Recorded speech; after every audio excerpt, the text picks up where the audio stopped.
She learned he was cheating at 2:17 p.m. because that's when the photo arrived. The one of him kissing another woman while wearing the jacket she bought him. Ava always remembered the exact minute her life split into before and after. Before she believed in Liam with her whole chest. He was the man who held her during panic attacks. The man who called her my safe place. The man who swore he'd never hurt her the way others had.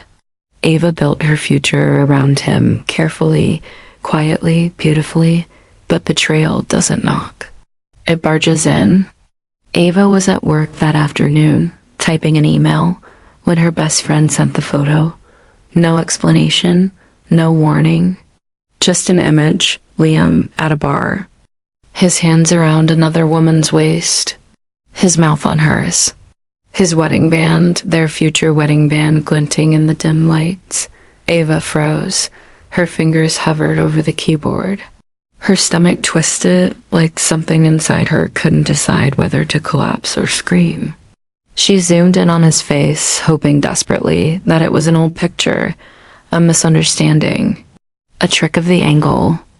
But she knew that jacket. She'd gifted it to him last month.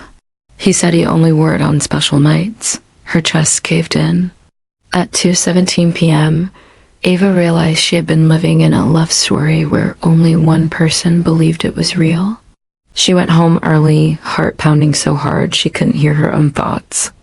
When Liam walked in hours later, humming, carefree, smelling faintly of someone else's perfume, Ava felt something inside her break with a silent, devastating clarity. She showed him the photo, no words, just the truth. His face strained. Not with regret, with recognition that the game was over. Ava, I can explain. She raised a hand, not to silence him, to steady herself. You didn't just cheat, she whispered.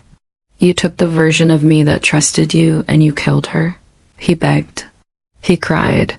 He swore it meant nothing. But Ava finally understood. She had been loving him with her whole being while he treated her heart like something he could borrow and return damaged. She packed a bag and walked out while he was still pleading in the doorway. She didn't cry until she reached her car. And when she did, it wasn't soft or delicate. It was the kind of heartbreak that shakes your entire body, the kind you feel in your bones. Days later, Ava stared at the same photo again, not to torture herself, but to remind herself of the truth. Some betrayals don't just end relationships. They end the version of you who ever believed he deserved you.